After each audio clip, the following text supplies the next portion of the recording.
প্রশ্ন হলো, তারাবিতে 4 রাকাত শেষে একটি দোয়া পড়া হয় এবং মোনাজাতে একটি দোয়া পড়া হয়, এই দুটি দোয়া কতটুকু সহি দোয়া করে জানাবেন?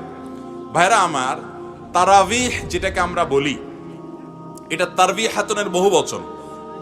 এই শব্দটি মূলত, এই সালাতটিকে মূলত তারাবি বলা হয় এই জন্য যে তারাবিহ এর মানে হলো যেটা আরাম করে করে পড়া হয়। যেটা কি করে করে পড়া হয় ভাই? আরাম করে করে পড়া হয়।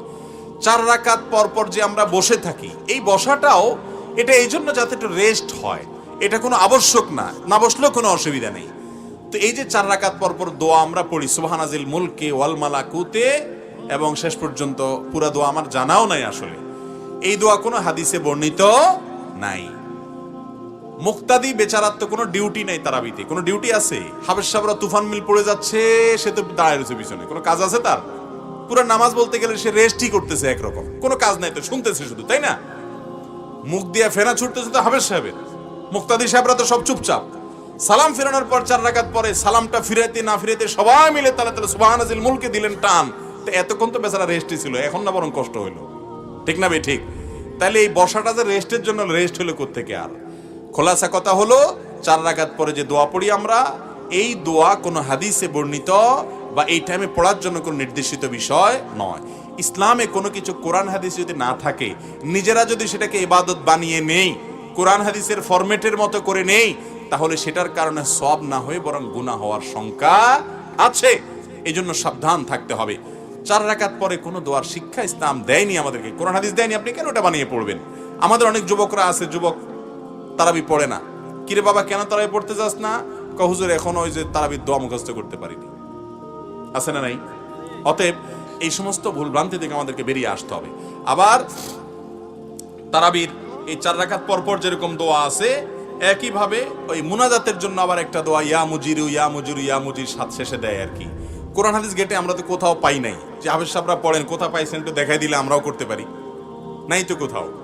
বুঝতে পারছেন কথা? তো এগুলো ইসলামের নামে কোনো কিছু যখন নিজেরা বানিয়ে নিব এবং ইবাদতের ফরম্যাট তৈরি করব, সেটা বিদআত হবে। মনে রাখবেন, টাকা না থাকলে এমনি চান দোকানদার চাইলে দিয়ে দিতে পারে, কিন্তু জাল টাকা দিলে মায়ের একটাও নিচে পড়বে না। আমল নাই, আল্লাহর কাছে বললেন আল্লাহ আমল বেশি করতে পারি না, যা পারছি, আল্লাহ চাইলে মাফ করে জান্নাত দিতেও পারেন, কিন্তু নকল আমল করছেন, ইসলামের নামে ভেজাল জিনিস নিয়ে গেছেন, খবর আছে, বিদআত করলে জাহান্নাম ঠিকানা। অতএব আল্লাহ তাআলা আমাদেরকে বিদআত থেকে বেঁচে চলার তৌফিক দান করুন। আপনি বলবেন বাপদাদা 14 গোষ্ঠী করে আসছে, এখন আবার নতুন নতুন কথা শুনি। আমি বলবো বাপদাদা তো হাল চড়ছে, আপনি কেন বিদেশ গেছেন?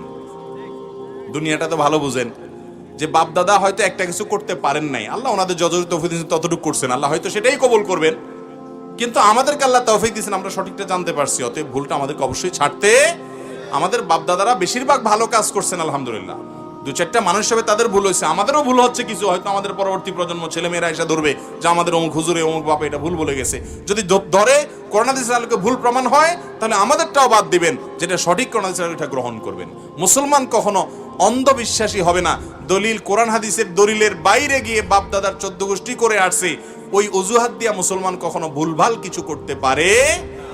মক্কার মুশরিকরা এই কথা বলতো, যখনই আমাদের নবীজি তাদেরকে বলতো একত্ববাদে আসো, তাওহীদে আসো, তারা বলতো যে আমরা আমাদের বাপদাদাকে যে অবস্থা দেখেছি, মা আলফাইনা আলাইহি আবা আনা, আমরা সেটা ধরে রাখবো। এটা কোনো ভালো কথা না। বাপদাদা যদি ভালো কিছু রেখে যান, সেটা ধরে রাখতে হবে। একটা কথা বলি, আমাদের বাপদাদারা এই বাংলাদেশের প্রতিটি গ্রামের কিছু সৌন্দর্য ছিল, সেগুলো আমরা ধরে রাখি নাই। ওই বেদাতগুলা ভুলভালগুলো ধরে রাখছেন, ভালোগুলো সব ছেড়ে দিছেন।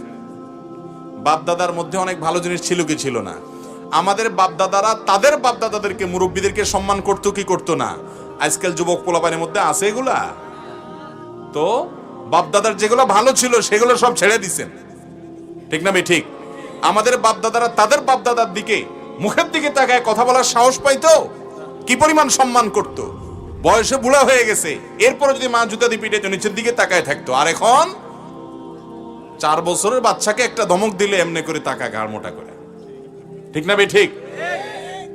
বাংলাদেশে মানুষের কিছু সামাজিক সৌন্দর্য ছিল, সেগুলো হারিয়ে গেছে ভাইরা আমার, নষ্ট হয়ে গেছে আমাদের যুব সমাজ, তারা বকে যাচ্ছে। অতএব বাপদাদার ভালোগুলোকে আমরা ধারণ করে রাখবো ইনশাআল্লাহ। তবে তাদের ভুল ভাল কিছু থাকলে, তারা মানুষ ছিলেন, ভুলের ঊর্ধ্বে না, সেগুলো আমরা গ্রহণ করব না। অতএব তারাবির 4 রাকাত পর পরের দোয়া তারাবির শেষে মুনাজাতের দোয়া, এগুলো কোনোটাই কোরআন বা হাদিসের কোনো নির্দেশ নয়। আমরা তারাবির পর 4 রাকাত পর রেস্ট পেলে আমরা ওই টাইমে বসে চা খাইতে পারি, পানি খাইতে পারি, বসে থাকতে পারি, জিকির করতে পারি, এটা আমাদের ব্যাপার।